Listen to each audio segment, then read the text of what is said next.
Hello everyone, welcome to my another new vlog অথবা video যাই বলেন না কেন। বৃষ্টির দুপুর গড়িয়ে প্রায় বিকেল, লাগাতার এই সপ্তাহ জুড়ে বৃষ্টি হচ্ছে। নিজের শরীরটা অনেক খারাপ, এই তো দূর থেকে ঘর থেকে দাঁড়িয়ে দেখছিলাম আমার ওয়েদার ডিমান্ড করছিল খিচুড়ি খাও, তাই একটু খিচুড়ি খেতে যাব। তো খিচুড়ি খেতে কোথাও যায়নি, বাসাতেই বাসার মেড তৈরি করেছে। বাসায় মাসাল্লাহ মেড ভালোই রান্না করে, আর আমি অনেক সিক, আমার রান্নাবাড়ি করা হচ্ছে না। তো এই হচ্ছে আমাদের বেগুন ভাজি আর খিচুড়ি। সাথে ছিল আমার দেশি চিকেন, আমি রেগুলারলি আসলে দেশি চিকেনটাই খাই, সাথে সবজি ডাল এগুলো থাকে। আর এটা হচ্ছে আমার আমের আচার, এটার ভিডিও আপনারা আমার আইডিতে পাবেন। আর এই আমের আচারটা সাদা ভাত, ডাল, খিচুড়ি, তন্দুরি চিকেন, তারপরে কি বলে যে কোনো রকম ফ্রাইড জিনিসের সাথে, পরোটা টরোটার সাথে, নান টানের সাথে খেতে ভালো লাগে, grill till.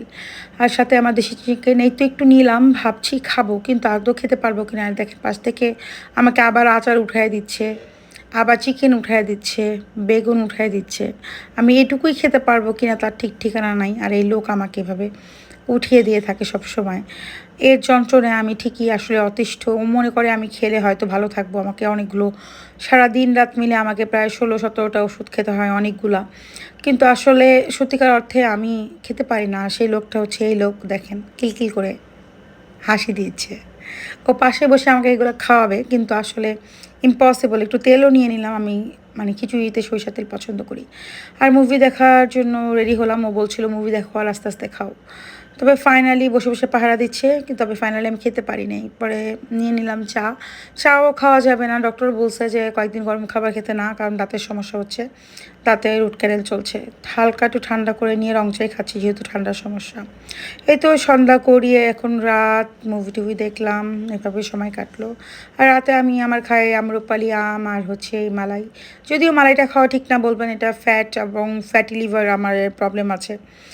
রক্তশূন্যতা, fatty liver, thyroid, allergy সবগুলো প্রবলেমই আছে। থাইরয়েডের কারণে আমি যে কত ভুগছি, ডার্ক সার্কেল, থাইরয়েড, অ্যাংজাইটি, এগুলো আমাকে অনেক প্যারা দিচ্ছে। আর এই ভিডিওর মানে আমার এই আমি এই ক্লিপের পরে একজন ডক্টরের একটা ভিডিও ক্লিপ আমি দিব, আপনারা একটু শুনেন, দেন তারপর আমি কথা বলবো।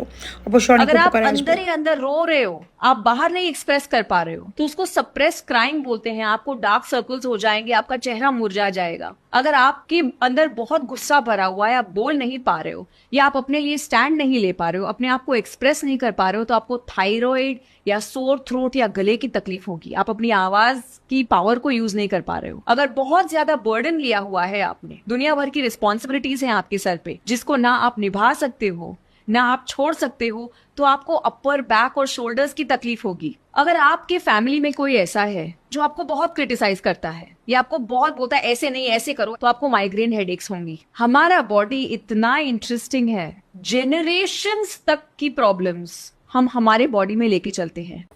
শুনলেন তো ডক্টর কি বললো? এই সমস্যাগুলো আমাদের জেনারেশনেরও হতে পারে। তো অনেক এডুকেটেড মা বাবা থাকলেই তো আর হবে না, প্রবলেমগুলোকে বুঝতে হবে। শুধু ভালো খাওয়ালাম, ভালো পড়ালাম, তাহলে তো হলো না। এটা আমার সবার মা বাবাকে উদ্দেশ্য করেই বলছি, ছেলে মেয়েদের সমস্যাগুলোকে বুঝতে হবে। মাঝখানে আমি ভীষণ ট্রমার মধ্যে দিয়ে গিয়েছি, আমার বেশ কিছুটা আমার জীবনের ভ্যালুয়েবল গোল্ডেন টাইম আমি আসলে কীভাবে পার করেছি আমি নিজেও জানি না। সারা রাত জেগে থেকেছি, কেঁদেছি, নামাজ কালাম পড়েছি, আল্লাহ আল্লাহ করছি, আসলে ওভারকাম করতে পারি নাই।